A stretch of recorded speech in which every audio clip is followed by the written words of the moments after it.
ክርስትና በኢትዮጵያ የሚለውን ተከታታይ ትምህርት አብረን እየተከታተል ዛሬ 9ኛው ሳምንት ላይ ደርሰናል እና 2 ወር በላይ ዘልቀናል። ከዚህም የተነሳ የዛሬውን የ9ኛውን ሳምንት ትምህርት ካለፈው ሳምንት ጋር አያይዤ ለማጠናቀቅ ሙከራ አድርጋለሁ። በሚቀጥለው ሳምንት በ10ኛው ሳምንት ደግሞ ለየት ባለ ሁኔታ ሐሳቦችን ወደ እናንተ አደረጃለሁ። ጌታ እስከ ዛሬ ረዳን፣ ዛሬም ስለሚረዳን አጭር ጸሎት አብረን እንጸልያለን። እናመሰግናለን። እድሜና ጤንነት የሰጠኸኝ አንተ ነህ። በዚህ ለተገኙ ወገኖቻችን ወደዚህ እንዲደርሱ ሁኔታዎችን ሁሉ ያመቻቸ አንተ ነህ። በምንመካከረው ምክክር ውስጥ አንተ እርዳን። ያንተ መገኘት ለሁላችንም ይበጀናል። በመንገድ ላይ ያሉ ወገኖቻችን በሰዓቱ መድረስ እንዲችሉ እርዳቸው። በጤና ችግር በተለያየ ውስብስብ ሁኔታ ውስጥ ያሉትን አንተ እንደወትሮው አግዛቸው። ሁሉ ለአንተ ክብር ይሁን በኢየሱስ ክርስቶስ ያው ስም። የክርስትና በኢትዮጵያ ለማጥናት በተዘጋጀንበት መንገድ ላይ ልናቅ የሚገባውን የተወሰኑ ነገሮችን ብቻ መረዳት አስፈላጊያችን ስለሆነ የዝግጅት አቅርቦቴን እያጠበብኩት መምጣቴን ባለፈውም ሳምንት ተናግሬያለሁ። 19ኛውና 20ኛውን ክፍለ ዘመን ለመስራት አስቤ ነበር። ነገር ግን ካለው ስፋት የተነሳ 20ኛውን ክፍለ ዘመን ላይ ብቻ አተኩራለሁ። ከ20ኛው ክፍለ ዘመን ክርስትናና ኢትዮጵያ በሚለው ውስጥ የጥናቶቼ መሰረት የማደርገው የተጻፉ ሰነዶችን ብቻ ነው። ክርስትና በኢትዮጵያ እየለመለመ እግሩን እያንሰራፋ ሲዘልቅ የራሱን ተግዳሮቶችና የራሱን ውጤታማ ስራዎች ሲሰራ በማህበረሰቡ ህይወት ላይ ያሳደረውን በጎ አስተዋጽኦ ክርስትና እውነተኛ ክርስትና እስከሆነ ድረስ ሊያሳድር የሚችለው አሉታዊ ተጽዕኖ አይደለም፣ በጎ አስተዋጽኦ ብቻ ነው። እነዛም በጎ አስተዋጽኦች እምነቱን የተቀበሉ፣ እምነቱን የተረዱ ወይም እምነቱን የተቃወሙ የእምነቱ ተቃራኒ ሆነው የቆሙ ኃይሎች ጥናት አጥንተው የመሰላቸውን ጽፈው በድርሳናት ያስቀመጡት ምን ነበር?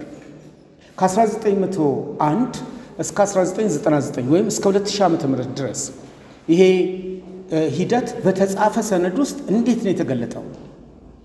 ይሄን መጠቀም የፈለኩበት ዋና ምክንያት ዝግጅቴ እገምታለሁ፣ ይመስለኛል፣ እንዲህ ሊሆን ይችላል እያልኩ ግምታዊ ሐሳቦችን ለመቀነስ አስተያየታዊ ሐሳቦችንም እየሰጠው እንዳልዘልቅ ነው። በክርስትና ላይ የተጻፉ በጎ አሻራ ያሳደሩ፣ በክርስትና ላይ አሉታዊ አሻራ ለማሳደር በመቃወምም ጭምር ድርሰታቸውን ያስተላለፉ ሰዎች የጻፉት በመረጃዎች የተደገፈ እስከሆነ ድረስ ካለፈው ሳምንት ጀምሮ ይህንን ወደ እናንተ ለማድረስ ጥረት አድርጌያለሁ እና የትምህርት አደረጃጀታችን ምን ይመስላል የሚለው የኢትዮጵያ የትምህርት አደረጃጀት መሰረት ጥሎ እዚህ የደረሰው ክርስትና በኢትዮጵያ መስፋፋት ከጀመረ ጊዜ ጀምሮ መሆኑን አስረግጬ ተናግሬያለሁ። በዛ የክርስትና ሕይወት ውስጥ አልፈው ከነበሩት ሰዎች ውስጥ በኢትዮጵያ ኦርቶዶክስ ቤተክርስቲያንም ውስጥ ዕውቀትን የገበዩት እንደገና በወንጌላውያን ቤተክርስቲያን ውስጥ በመገኘት ትምህርታቸውን የተማሩት ሁለቱንም ቤተ እምነቶች በኩል አቅም ያስተናግዱ የነበሩት ሐዲስ ዓለማየሁ አስተሳሰባቸው እንዴት ነበር የተገራው? ዕውቀታቸው እንዴት ነው የተገራው? ያመኑትን እምነት ለመኖር ሲፈልጉ እንዴት ኖረውታል? እነዚህን ለነዚህ የመሰሉ ጥያቄዎች መልስ ያገኘሁት ሰውየውን በአካል አግኝቻቸው አይደለም። የጻፏቸው ሰነዶች በመጽሐፍት ውስጥ ያሉት ዕውቀቶች እነሱ እርግጠኛ ሆኜ ወደ እናንተ እንድደርስ አድርጎኛል። ስለ ግል ሕይወታቸው ትዝታ ብለው የጻፉት ግለ ታሪካቸው ብዙውን ነገር ያጫውተናል። በተለይም በወንጌላውያን እምነት ውስጥ ትላልቅ መረዳቶችን እንዳገኙ ያረጋገጥኩት በገዛ እጃቸው የጻፉት ትዝታ የሚለው የእሳቸው ግለ ታሪክ ነው። በዛ ትዝታ ውስጥ ነው ከቄስ ባድመ ያለው ጋር ያለው ግንኙነት እንዴት እየደመቀ መጥቶ የጌታ ብርሃን በእሳቸው ሕይወት ውስጥ ሲጥለቀለቅ ይህንን የክርስትና እውነታዎች በመንግስት አስተዳደር ላይ፣ በትምህርት አደረጃጀት ላይ፣ በፖለቲካው አወቃቀር ላይ ምላሽ ለመስጠት ጥረት አድርገዋል። ሁሉንም ምላሾች የሰጡት ከክርስትና አመለካከትና እምነት አኳያ ነው። ትምህርትን በሚመለከት ሳምንት አንስቼላችሁ ከነበረው ውስጥ ጀምሬ የተውኩት እኚህ ሰው ወዳጄ አቶ ጸጋ የሚባል ሊቃጠል እሳት ከተለቀቀበት የመጽሐፍት ክምር መካከል አውጥቶ ያዳናት አንድ መጽሐፍ ብቻ ነበረች በተፈሪ መኮንን ትምህርት ቤት። ያቺ ያዳናት መጽሐፍ የትምህርትና የተማሪ ቤት ትርጉም የሚል ነው። ርዕሱ ራሱ ተናጋሪ ነው። በ1948 የተጻፈ መጽሐፍ ነው እንደ ኢትዮጵያ አቆጣጠር። አዲስ ዓለማየሁ ትላልቅ ያሏቸው መጽሐፎች አልጻፉም፣ በዚህ ጊዜ አልጻፉም። ቀድሚያ የሰጡት የ1948ቱን የትምህርት ስርዓት ነው። የትምህርትና የተማሪ ቤት ትርጉም የሚል ነው። ይህን መጽሐፋቸውን እንዳለ ሳነብና ሳጠና በክርስቲያናዊ እሴቶች የተሞላ ነው። የትምህርትንና የአስተማሪን የእውቀትን ምንነት ተርጉመዋል። ሰው በዚህ ዓለም ሲቆይ መማር ያስፈልገዋል ብለው ወስነዋል። ገጽ 19 ላይ የምታገኙት እውነታ እሱ ነው። ሰው በዚህ ዓለም ላይ ሲኖር መማር አለበት። ስለዚህ ትምህርት ቤዚክ ኔሴሲቲ ከምንለው ውስጥ ተካቷል። ይሄ ትምህርት አስፈላጊነት ከጌታችን ከኢየሱስ ክርስቶስ ፈለግ ጋር ነው የሚገናኘው። ራሱ ኢየሱስ ክርስቶስ ወደዚህ ዓለም ሲገባ ቀድሞ የተናገረው የመጣሁት ለማስተማር ነው ያለው። የማርቆስ ወንጌል ትንታኔን በወዲያውኑ መጽሐፌ ላይ ልታገኙ ትችላላችሁ። ለማስተማር ነው የመጣሁት።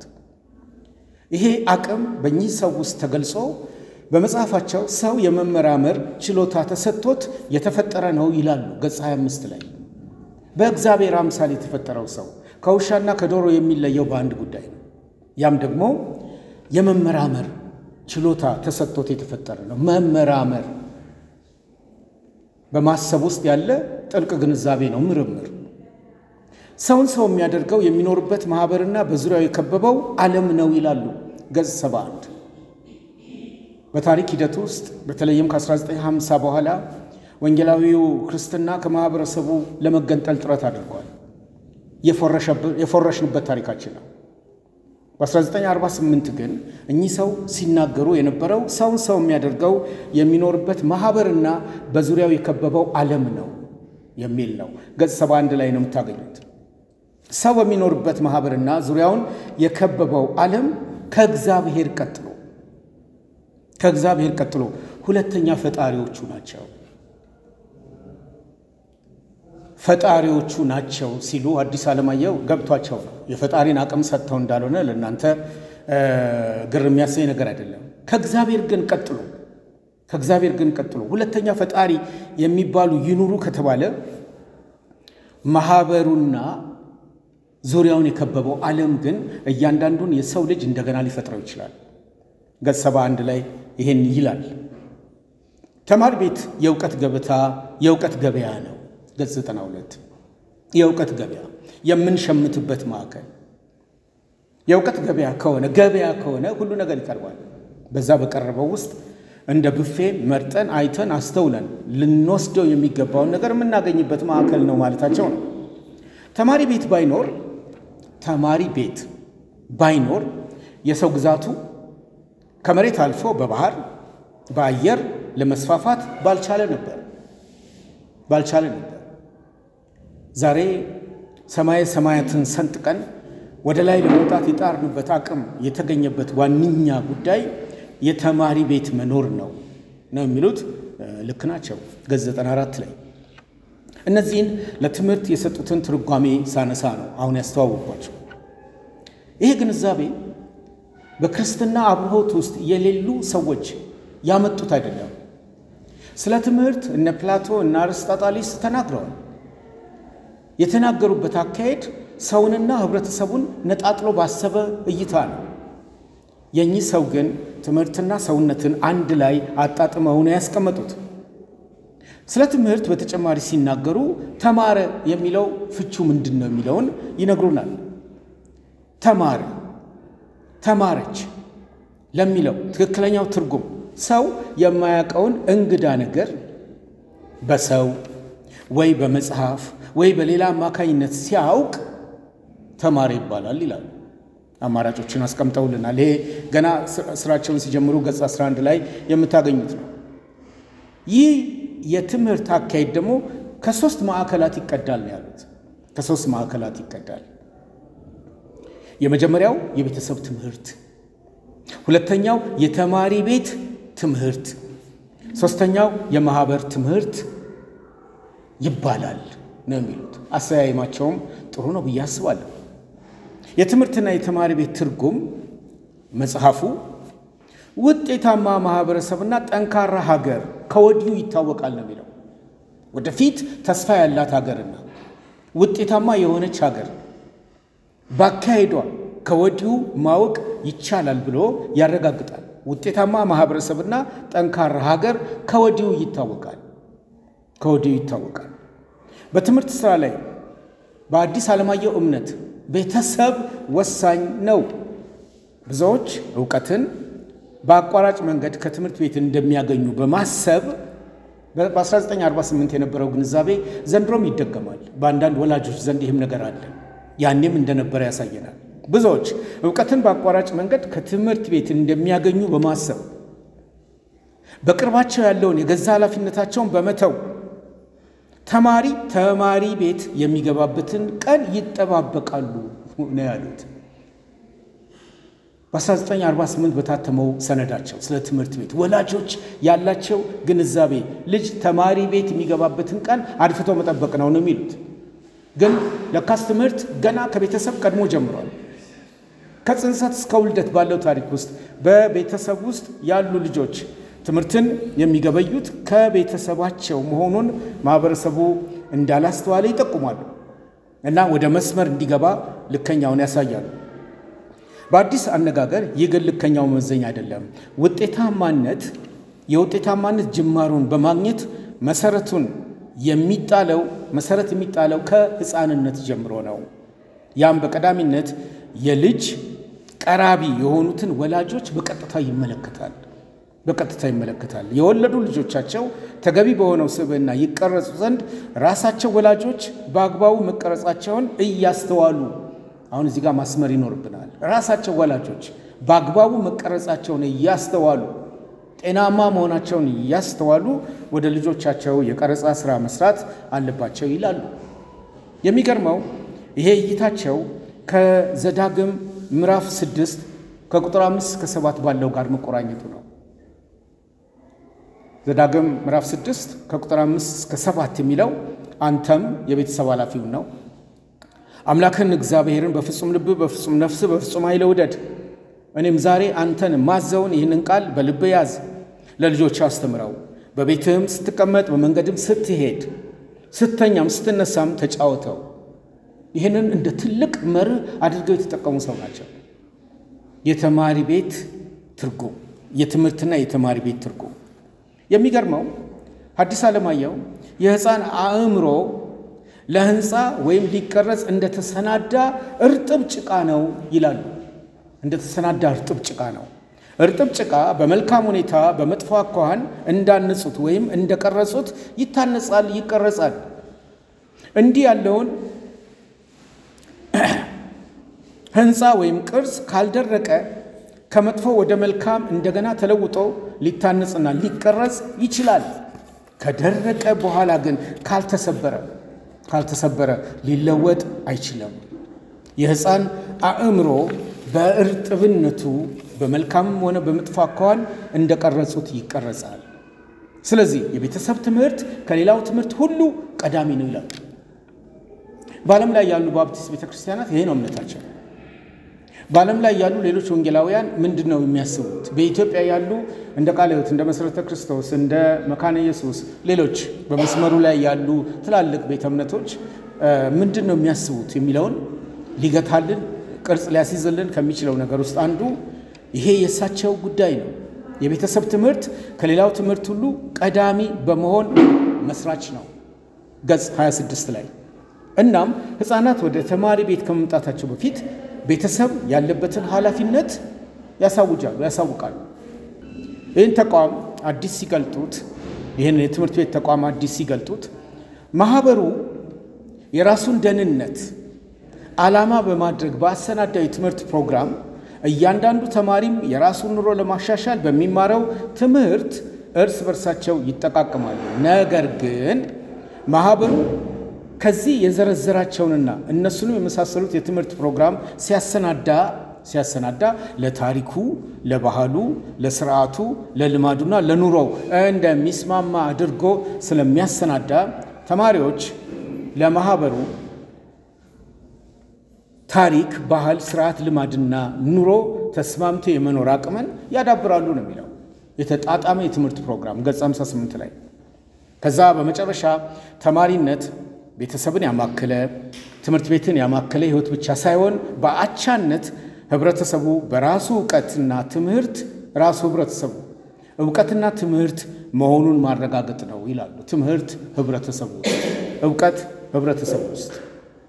ከዚህም የተነሳ እኚህ ሰው ለሰው የሚኖርበት ማህበርና ዙሪያውን የከበበው ዓለም ከእግዚአብሔር ቀጥሎ ሁለተኛ ፈጣሪዎቹ ናቸው ማለቴ ልክ ነው ብለው ያረጋግጣሉ። ይሄ መረዳት ከየት አገኙት?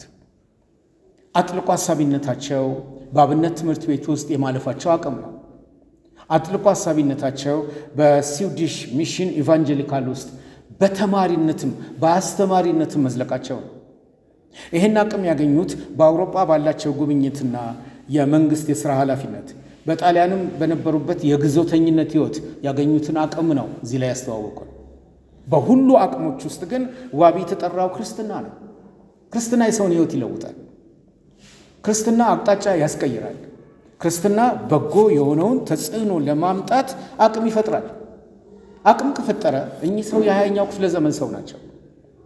የተወለዱት በ19ኛው ክፍለ ዘመን ቢሆንም በ20ኛው ክፍለ ዘመን ውስጥ የተገኙ ናቸው። እንደ አንድ መረጃ ነው የወሰድኳቸው። የእሳቸው ዘመነኛ እንኳን ባይሆኑ ከእሳቸው ቀድመው የነበሩት ፍቅር እስከ መቃብርም ሆነ አሁን ያልኩት መጽሐፍ ከመጻፉ በፊት በአፍሪካውያን ቋንቋ ለመጀመሪያ ጊዜ መጽሐፍ የጻፉልን ፕሮፌሰር አፈወርቅ ገብረ ኢየሱስ ናቸው። የጻፉት መጽሐፍ ጦቢያ ነው። ጦቢያንስ ያለ መጽሐፍ ነው። በ1900 ዓመተ ምህረት ለንባብ ይበቃል። የዛሬ 117 ዓመት በአፍሪካዊ ቋንቋ የመጀመሪያው ልብ ወለድ ተብሎ ነው የሚጠራው። እስካሁን እሱን እየቀየረ ምንም ትርክት አልተፈጠረም። ስለዚህ እንደ አማርኛ የቋንቋ አስተማሪ የመጀመሪያው አፍሪካዊ ልብ ወለድ በአማርኛ ተጽፏል ብዬ አስተምራለሁ። አፈወርቅ ገብረ ኢየሱስ በ1860 ነው የተወለዱት። የአድዋ ጦርነት በሚካሄድበት ጊዜ የ28 ዓመት ልጅ ነበሩ፣ ወጣት ነበሩ። በአድዋ ጦርነት ውስጥ በነበረው የውል ስምምነት ውስጥ አሉታዊ ተጽዕኖ የሚያሳድረውን ያወጡና ያጋለጡ እሳቸው ናቸው። እኚህ ሰው የእቴጌ ጣይቱ ቡጥልም ዝምድና ያላቸው ናቸው። አዲስ አበባ መጥተው በትምህርት ውስጥ እያሉ ዳግማዊ ምኒልክ ወጣቶች ዘመናዊውን ትምህርት እንዲማሩ ይፈልጉ ስለነበር ዳግማዊ ምኒልክ ከሀገር የወጡ ሰው አይመስለኝም። አውሮፓን ያዩም አይመስለኝም። አጼ ቴዎድሮስም እንደዚሁ፣ አጼ ዮሐንስም ጭምር። ነገር ግን ሶስቱም ህዝብ ወደ ውጭ ሄዶ ዘመናዊውን ትምህርት እንዲማር ያቅማቸውን ጥረት አድርገዋል እና ዳግማዊ ምኒልክ ይሄ በወጣት እድሜ ያለውን ለእቴጌ ጣይቱ ቡጥል የስጋ ዝምድና ያለውን አፈወርቅ ገብረ ኢየሱስን ወደ አውሮፓ ልከውታል። የላኩት በኢጣሊያ ባለችው አንድ ትምህርት ቤት ውስጥ እንዲማር ነው። በኢትዮጵያ ኦርቶዶክስ ቤተክርስቲያን ውስጥ ያደገ ሰው ነው አፈወርቅ ገብረ ኢየሱስ። ነገር ግን ወደ ጣሊያ ሲሄድ በጣሊያን ኑሮ ውስጥ የካቶሊክ ቤተክርስቲያን በትምህርት አሰጣጥ፣ በእምነት አካሄድ፣ በብዙ ነገሮች በጎ አካሄድ እንዳላት አወቀ። ስለዚህ የካቶሊካዊ እምነትን ለመቀበል የተጠጋ ሰው ሆኖ ተገኘ። ይሄንን ጣይቱ ባወቁ ጊዜ ይሄንን ዘመዳቸውን ተፍተውታል፣ አጠገቤ አትድረስ ብለውታል። ካፊር እንደሆነ ያልቆጥረው። ግን ሰውየው ባገኙት ዕውቀት የመጀመሪያውን መጽሐፍ ሲጽፉ ልብ ወለዱ መቶ በክርስትና ሕይወት እና እምነት አሸናፊነት ላይ ራሱን የገለጠ ነበር። ለዚህች ዓለም መፍትሄ ሊሆን የሚችል እምነት ክርስትና ነው የሚለውን የገለጠ ነው። ሰውየው ልቦለዱን ወይም ደግሞ የፈጠራ ስራቸውን ሲያስቀምጡ ከክርስትና ውጭ ያለ እያሸነፈ የመጣ ሌላ እምነት እንዳለ አንስተዋል። ያንን እምነት እያጣጣሙ የገለጹበት አካሄድ የክርስትና እሴት ምን ያህል ጠቃሚ አቅም እንደነበረው ልቦለዱ ያሳያል። አንዳንድ ምሳሌዎችን ከመጽሐፉ ቆንጥሬ ያነሳለሁ። ጦቢያ ሴት ነች፣ ግን ወንድ ሆና የተሰራች ናት። የጦቢያ አባት አለ እና ወንድሙም እንደዚሁ ከሀገር ወጥተው ሸሽተው እየሄዱ ባሉበት በጠላቶቻቸው እጅ ይያዛሉ። በአረመኔው ንጉሥ ፊት ይቀርባሉ። ከቀረቡ በኋላ የአረመኔው ንጉሥ ባለሟሎች ከተራራው ጥግ ላይ አግኝተዋቸው ስለነበረ እንዲህ ይሏቸዋል፣ እናንተ ከዚህ ለብቻችሁ ምን ልታደርጉ መጣችሁ ይሏቸዋል። መለመላቸውን ተራራው ጥግ ላይ ስለተገኙ ምን ልታደርጉ መጣችሁ? ከዛ ቀጥሎ እግዚአብሔር ከዚህ ጦር ቢያድነን ብለን መሸሻችን ነበር ይላል። ከዚህ ጦር ክፉ ደጉን ሳይለይ ሁሉን እየጨፈጨፈ ከሚሄደው ጦር እግዚአብሔር ቢያድነን ብለን እዚህ መተናል ነው የሚለው። ይሄ የጦቢያ አባት የሚመልሰው መልስ ነው። የንጉሱ ባለሟል ግን ካፊሮች ነው የሚለው። ካፊሮች፣ ይሄ ቃል በየትኛው የእምነት ክልል ውስጥ የሚገኝ ነው? ካፊሮች በእስልምና እምነት ተከታዮች ዘንድ ዋጋ ያለው ቃል ነው እና አፉን ሲከፍት የተናገረው ካፊሮች አምላካችን በሰማይ ነው ይላሉ። ተኮረብታው መውጣታችሁ ለሰማዩ እንዲቀርባችሁና ቶሎ አምላካቸው ልመናቸውን ሰምቶ ከኛ እንዲያድናችሁ ይሆናል። ታዲያ አሁን ምነው አምላካችሁ መጥቶ ከኛ ዘንድ ከኛ እጅ አያድናችሁ እያለ ይዘባነናል። ይሄ ተግዳሮት ከባድ ተግዳሮት ነው። በዛ ህይወት ውስጥ ሆነን ብንገኝ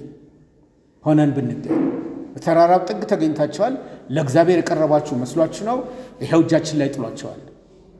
እውነተኛ አምላክ ቢሆን ሊያድናችሁ ይችላል የሚል አንድምታ አለ። ገጽ 37 ላይ ነው የምታገኙት።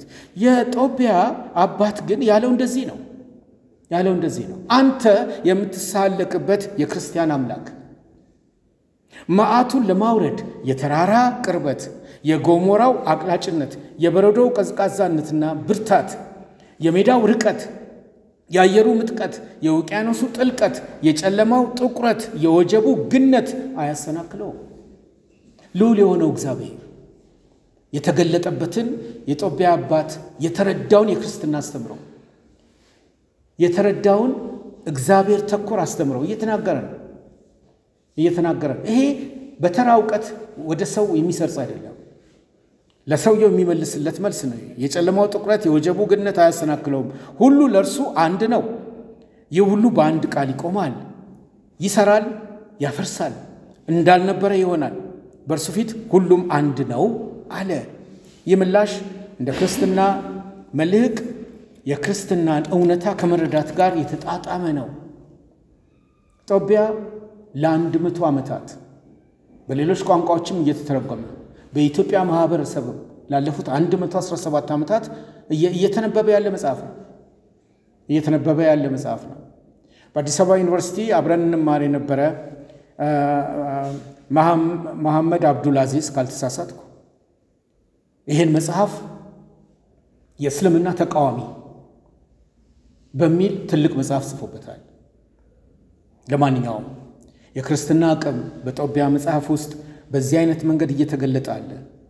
አባትየው የእግዚአብሔር ልዑልነት አድራጊነትና ችሎታው በሰዎች ፍቃድ የማይነዳ የማይመረመር መሆኑንም ተጨማሪ መሳለቅን ባደረጉበት ጊዜ ተጨማሪ መሳለቆች ይቀጥላሉ ባደረጉበት ጊዜ የመለሰው መልስ ደግሞ አርኪ ነው ካለው ውስጥ አንዱን ነው ማነሳው። በእርሱ ፊት ይላል የጦቢያ አባት፣ በእርሱ ፊት ሁሉ ኢምንት መሆኑን ገልጿል።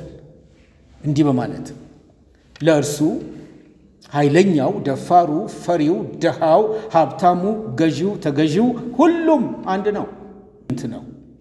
ኢምንት ነው። ይሄ ኢሳይያስ 40 የሚገልጽ ይመስለኛል። የዓለምን ህዝብ በአጠቃላይ አሁን ከ8 ቢሊዮን በላይ ነው። ግን ኢሳይያስ በገንቦ ውስጥ እንዳለ ጠብታ ይገልጸዋል። አጠቃላይ የሰው ልጆችን በአንድ የገንቦ ጠብታ ውስጥ ይህም እንደዛው ነው የሚለው። ሁሉም በእርሱ ፊት ኢምንት ነው፣ በእርሱ ፊት ትንሽና ትልቅ የለም። በዚህ ዓለም ያመነውም ያላመነውም ትክክል ይኖራል፣ ይወለዳል፣ ያድጋል፣ ያረጃል፣ ይሞታል። በወዲያኛው ዓለም ግን ሁሉም እንደ እምነቱ ወይ ካሳውን ወይ ፍርዱን ይቀበላል። እኔና ልጄ እስክንሞት ድረስ አምላካችንን ከልብ እናምነዋለን። ይህም የሆነው ለክርስቶስ ማዳን አቅቶት መስማት ተስኖት እንዳልሆነ እናውቃለን። ብሉይን ከአዲስ ጋር ያስማማ ምላሽ ነው። ገጽ 38 ላይ የምታገኙት ነው። ውዝግቡ እየጨመረ ውይይቱ እያደገ በሄደ ጊዜ አረመኔው ንጉሥ በዚህ መጽሐፍ ውስጥ ሊተኮርበት የሚገባውን ንግግር አደረገ። ያ ንግግር መንፈስ ቅዱስ እንደመራው አድርጌ እቆጥራለሁ።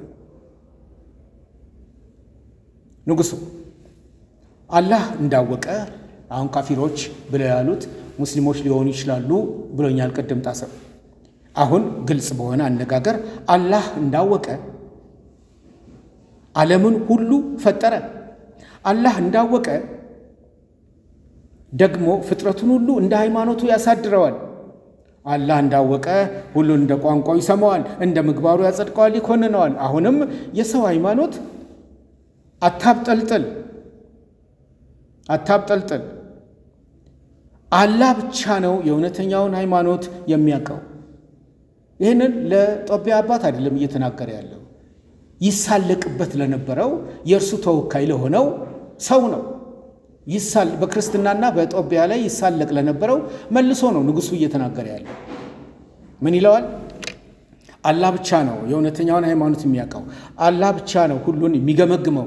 ደግሞስ የካፊር የክርስቲያን ሃይማኖት ይበልጥ እንደሆነ ማን ያውቃል?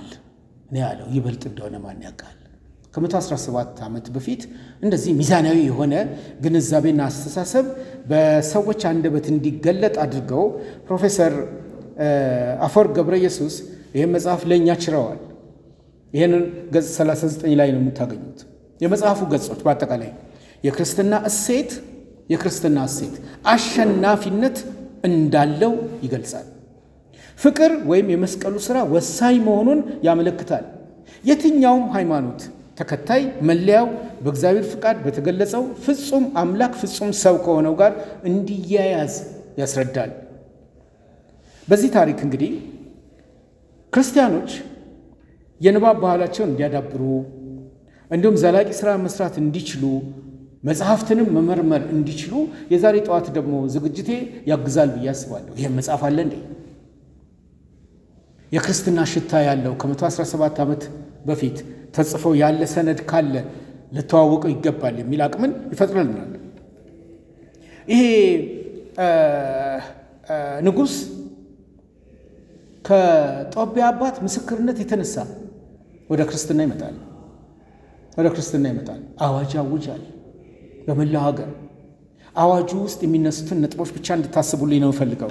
ክርስቲያን ሆይ አንተ እንደምታውቀው ከጥንት ከቅድመ አያታችን ጀምረን በሃይማኖታችን ልዩነት የተነሳም ቢሆን እኛና እናንተ ክርስቲያኖች እየተባለ ስንዋጋና ስንተላለቅ እስከ ዛሬ ኖርን። የሁሉ ጠባችን ከሁለቱም ወገን ንጉሶች የመጣ እንጂ ከህዝቡ አይደለም። በሁለቱም ወገን ንጉሶች ልብ ለልብ ቢተዋወቁ ኖሮ መሪዎቹ ቢተዋወቁ ኖሮ እንዲህ ሀገር በከንቱ አይጠፋም ነበር። ደሃውም አለውል ሳያልቅ እየሀገሩ እየድንበሩ እየሃይማኖቱ ተስማምቶ ይቀመጥ ነበር ወደሚል መረዳት ነው የመጣው። ይህ ሁሉ የህዝብ እልቂት ጦቢያና ልጁ ወንድሟም እዛ ተራራ ጥግ ላይ የዓለም መጨረሻ የመጣ ያህል መስሏቸው የሸሹበት ታሪክ የሰው ልጆች እልቂት ሁሉ ከመሪዎች ጣጣ የመጣ ነው ይላል መሪ የነበረው ንጉሥ። ይኸው ይላል አሁን ከአያት ከቅማያት በቆየልን በቀል ነው የሚለው። ከአያት ከቅማያት በቆየልን በቀል መሰረት እስካሁን ድረስ መጥቼ አገር አለውል አጠፋው ይላል። ንስሐ እየገባ ነው። ከአያት ከቅድማያት ብሎ ሲል የተላለፉ ትርክቶች ነበሩ ማለት ነው፣ ለበቀል የሚያነሳሱ። ይኸው ሰው በነገረን አካሄድ አለውል አጠፋው፣ ድሃውን በደልኩ፣ ሰውንም ፈጀው። የሁሉ ሲሆን አንድ የኔ ባይ አንድ መካች ንጉሥ እንደሌላችሁ አየው። ስለዚህ እስከ ዛሬ ድረስ ባደረግኩት ነገር ጸጸት አደረብኝ። አሁንም ከእንግዲህ በቃ ብያለሁ። በዱር በገደል ያለ ነፍስ የገደልክ ቋንጃ የቆረጥክ ግባ። ከዚህ በፊት ባደረግከው ኃጢአት አትሸማቀቅ፣ አትወቀስም የሚል አዋጅ አወጣ። ገጽ 45-46 ላይ ይህ አዋጅ ወይም ይህን ለመናገር የህይወት መለወጥ አስፈላጊ ነው። የህይወት ለውጥ አስፈላጊ ነው። የህይወት ለውጥ አስፈላጊ ነው። ንስሐ ለመግባት የህይወት ለውጥ አስፈላጊ ነው። የህይወት ለውጥ ለማምጣት የሚችል እምነት ይፈለግ ከተባለ ክርስትና ነው። ክርስትና የህይወት ለውጥን ሊያመጣ የሚችለው ሊድኑ ባላቸው እግዚአብሔር በጠራቸው ሰዎች ህይወት ውስጥ መንፈስ ቅዱስ ስለሚሰራ ነው። መንፈስ ቅዱስ ስለሚሰራ ነው። እግዚአብሔር ዓለም ከመፈጠሩ በፊት ኢየሱስ ክርስቶስ በጎቼ ድምፄን ይሰማሉ ባለበት መሰረት ውስጥ ግንኙነት ሲፈጠር ለውጥ ይኖራል። ለውጥ ይኖራል። አፈወርቅ ገብረ ኢየሱስ የዚህ ለውጥ አቅም ነው በዚህ ገጸ ባህሪ ያስቀመጡት። ምን ይላል? ሰራዊት ሆይ ዓለምን፣ ምድርን፣ ሰውን፣ አራዊትን፣ እንስሳትንና በዚህ ዓለም ያለውን ፍጥረት ሁሉ አንድ አምላክ ብቻ ነው የፈጠረው። ሁለተኛ ፈጣሪ ከዚህ ቀደም አልነበረም፣ ከእንግዲህ አይመጣም። ይኸው አምላክ ብቻ ዓለሙን በፊት እንደነበር ዓለምንም አሳልፎ ይቀራል። በሦስትነቱ ስናምን አብ፣ ወልድ፣ መንፈስ ቅዱስ እንላለን። በአንድነቱም በሦስትነቱም አንድ አምላክ መሆኑን እናምናለን። የንጉሡ ቃል ወዲያው እንዳልሆነ ወቁ። በታሪክ ውስጥ በዓመታት ውስጥ ያገኘው አቅሙን ነው በአዋጅ መልክ ያስቀመጠው። ስለዚህ የሥላሴን አስተምህሮ ሳይለቅ እየተናገረ መሆኑን ልብ በሉልኝ። የእስልምናን አቋምና የክርስቲያኖችን ኑሮ በገጸ ባህሪያቱ እያጋመደ መተንተን ብቻ ሳይሆን ለሰው ልጆች እግዚአብሔር አብ ልጁን የላከበትን መሰረታዊ ምክንያት በሚያስገርም ሁኔታ መጽሐፉ ገልጾታል። በ1900 ዓመተ ምህረት ይህም ማወቅ ለሁላችንም ይጠቅመናል። መጽሐፉ በኢትዮጵያ ካሪኩለም ውስጥ በሁለተኛ ደረጃ ትምህርት ቤቶች ልክ እንደ ፍቅር እስከ መቃብር እንዲነበብ የተፈቀደ መጽሐፍ ነው። ከ1966 በነበረው የትምህርት አደረጃጀት ከ1967 በኋላ በመጣው የትምህርት አደረጃጀት መሳከሮች ክርስትና ተኮር የሆነውን አስተሳሰብና አመለካከት የሚጋፈጥ ትልቅ ትውልድ ተፈጥሯል። መንግስትም ጭምር ያ ክፍተት እንደፈጠረብን አንረሳም። በ1900 ዓመተ ምህረት የተጻፈው ግን ከመስመሩ አልወጣም። ሊያድን ያለው አንድ ብቸኛ መድኃኒት ኢየሱስ ክርስቶስ ብቻ መሆኑን የ1900 ዓመተ ምህረቱ በሮም የታተመው ጦቢያ ይናገራል። አምላክ አዳምንና ሔዋንን፣ አራዊቱ፣ እንስሳቱ፣ አዕዋፍ አምላካቸውን አውቀው አመሰገኑ። ከብዙ ዘመን በኋላ ሰው ከመራባትና ዓለምን ከመሙላቱ የተነሳ ቋንቋው በዝቶ የራሱ ሆነ። እንደ ቋንቋ ብዛት ሃይማኖቱም አምልኮቱም ተለወጠ። የእውነተኛውን አምላክ ረስቶ ለየራሱ ጣዖት አበጀ።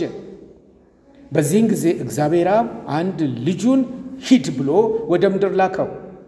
ይኸው ልጁ ከሰማይ ሰማያት ወርዶ ከድንግል ማርያም ተወልዶ እንደኛ ሰው ሆኖ አስተማረ፣ ተሰቀለ፣ ሞተ፣ አዳነንም። ይህን ገጽ 68 ላይ እናገኛለን።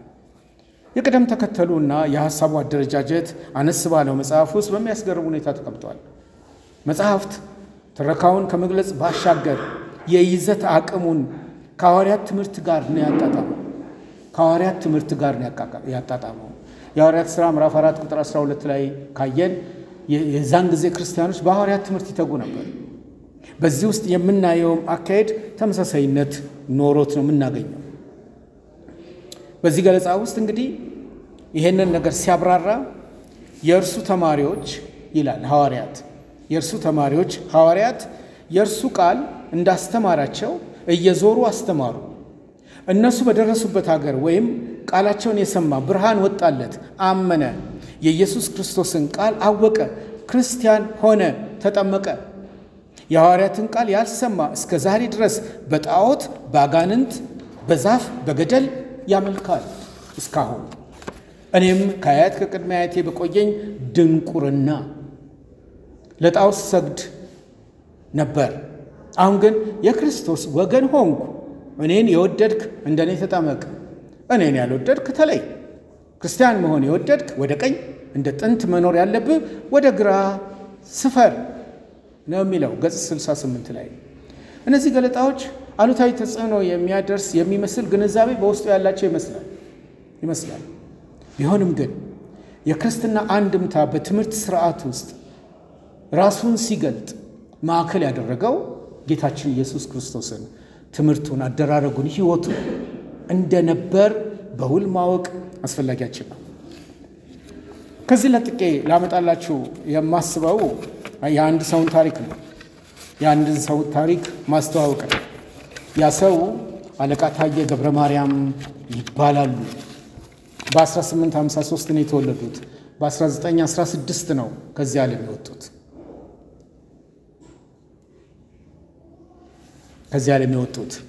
አለቃ ታየ ገብረ ማርያም 1853 ተወልደዋል።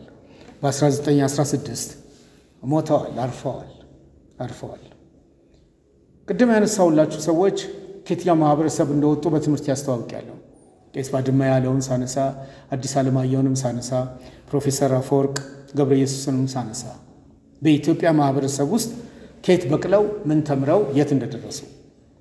አለቃ ታየ ገብረ ማርያም ከዝቅተኛ ማህበረሰብ የተገኙ ሰው ናቸው። እዚህ ግባ ከማይባል ማህበረሰብ የተገኙ ሰው ናቸው። የታሪክ ትምህርታችንን ሳስተምር 5 ግብ እንዳለን ተናግሬያለሁ። ክርስትና የገዢዎች እምነት፣ የታላላቆች ንጉሶች እምነት፣ የጀነራሎች እምነት፣ እነሱ ብቻ የሚጠሩበት ሳይሆን ቅዱሳን ሁሉ የሚሳተፉበት መሆኑን የሚያረጋግጥ ትምህርት ነው ይዤ የምመጣው። እዚህ ግባ ያልተባሉ የተናቁ በእግዚአብሔር መለኮታዊ ጥሪ ተጠርተው ትልቁን ስራ ሰርተው አሻራትተው የሄዱትን ሰዎች ነው ማነሳው። ያ ማለት በንግስና ደረጃ ያሉትን አላነሳ ሙሉ ለሙሉ ማለት አይደለም። በሁሉም እኩል ማድረግ እግዚአብሔር ሰጥተው በኢትዮጵያውያን መስራቱን ነው ማረጋገጠው። ከነዛ ሰዎች መካከል አለቃ ታየ ገብረ ማርያም ከዝቅተኛ ማህበረሰብ የተገኙ ሰው ናቸው። ሕይወታቸውን ግን ለወንጌል ታማኝ ሰው ሆነው ያሳለፉ ናቸው። ቅድም እንዳልኩት በ1853 ነው የተወለዱት። የኖሩት 63 ዓመታትን ነው። በዚህ በኖሩበት ኑሮ ውስጥ የሰውየው የትውልድ ቦታ ቤጌምድር ሲሆን በ5 ዓመት ዕድሜያቸው ላይ አባታቸው ልጃቸውን ወደ ትምህርት ገበታ ላኳቸው። አጭር ታሪካቸው ለመናገር ነው። ታየም በሄዱበት ተክተው የግዕዝ መጽሐፍትን ማንበብ ቻሉ በአጭር ጊዜ። ታየ ገብረ ማርያም በ18 ዓመታቸው እናታቸውን በሞት ስላጡ ደግሞም አባታቸውን ወደ ሩቅ ስፍራ ሄደው ሳይመለሱ ስለቀሩ የእናታቸው ወንድም ይገኙበታል ወደ ተባለው ወደ ምጽዋ ዘለቁ። በጉዟቸው አጎታቸውን ባያገኙም ምጽዋ እምኩሉ በተባለው ስፍራ ትምህርት ይሰጥ እንደነበር አወቁ። ይሄ ሚስዮናዊ ትምህርት ቤት ነው። የሚስዮን ትምህርት የሚሰጥበት ነው። የዚህ የሚስዮን ትምህርት ቤት ባለፈውም እንዳነሳሁት የስዊዲሽ ሚሽን ትምህርት ቤት ነው። ወደዛ ነው ያቀኑት እና ተቀበሉኝ ያሉት። እነሱም ተቀብለው አስተምረዋቸዋል። እኚህ ሰው በዚህ ስፍራ ያገኙት ዕውቀት በ1881 በዛ በሚገኘው በቤቴል ጉባኤ በወንጌል አስተማሪነት እንዲያገለግሉ ኃላፊነትን ያስቀበላቸው። የሰውየው ጥልቅ ሐሳቢነት፣ የሰውየው የክርስትናን መሰረት መረዳት እዛ ቦታ ላይ አስተማሪ እንዲሆኑ አደረጋቸው። አለቃ ታየ እኚህ ታየ በስዊዲሽ ሚሽን ያገኙትን ዕውቀት ለማዳበር ለወገኖቻቸው ለማሰማት ወደ ትውልድ ቀያቸው ወደ ጎንደር ነው የተመለሱት። የክርስትና እውነት በሰው ሕይወት ውስጥ ለውጥን ሲያመጣ ለወገኖቼ ይሄን እውነት ላሰማ የሚል መነሳሳት በሰው ሕይወት ውስጥ ነው የተፈጠረው። ስለዚህ ከምጽዋ ያገኙትን ከስዊዲሽ ሚሽን ያገኙትን በረከት ይዘው በ1898 ወደ ጎንደር ተመልሰዋል። በዚህ ጊዜ ከጎንደሩ ገዢ ራስ መንገሻ ሀቲከም ጋር ነው የተዋወቁት። በገዢው ዘንድ ሞገስ አግኝተዋል፣ ተቀባይነትን አግኝተዋል። ይህን ሰውማ ምኒልክ ይጠቀሙበት ነው ያሉት። ሰውየው ሲያደምጧቸው አዩና ለኔ አትገባም፣ አንተ ለዋናው ንጉስ ለሚኒሊክ ነው የምትገባው ብለው ወደ ሚኒሊክ ነው አለቃ ታየን ደብዳቤ ጽፈው የላኩት። ክርስትና በሚኒሊክ ዘንድ የወንጌል ሐሳብ በሚኒሊክ ዘንድ እንዴት ሰርጾ ገብቶ ለውጥን አምጥቶ እንደነበር በሌላ ጊዜ ነው የምናነሳው። የክርስትና አሻራ ቤተ መንግስቱን እንዴት እያሰፋው መጥቶ እንደነበረም በሌላ ጊዜ እናነሳለን። ምክንያት ከሆኑ ሰዎች ግን አለቃ ታየ ቀዳሚው ናቸው። ክርስትና ኢትዮጵያን አስመልክቶ በጎ ተጽዕኖን በማህበረሰቡ መካከል በማስረግ አቅም የፈጠሩ ወንዶችንና ሴቶችን ማስተዋወቅ የዝግጅቴ ዋነኛ ክፍል ነው። እናም አለቃ ታየን አስመልክቶ የሥነ ጽሑፍ ሰዎችና ስራዎቻቸው የተሰኘው የሀብታሙ ግርማ ደምሴ መጽሐፍን እጠቀማለሁ። ይህን መጽሐፍ ታምሬ ቢያገኘው ነጥቆ እንደሚወስድ ከኔ አልጠራጠርም። የሀብታሙ ግርማ ደምሴ የሥነ ጽሑፍ ሰዎች ለመጽሐፍ ያነሳሳቸው ምክንያት ምን ነበር የሚል ገለልተኛ አቋም ያለው ደራሲ ሕይወታቸውን የብዙ ደራሲያንን ገልጿል። ብዙ ደራሲያን ከአብነት ትምህርት ቤት ወጥተው ከክርስትና ጋር የተዋወቁት አቅም ምን እንደፈጠረ አስተዋውቋል። ይህ አስደሳች ታሪክ ነው። የዚህ ሰው መጽሐፍን ተጠቅሜያለሁ።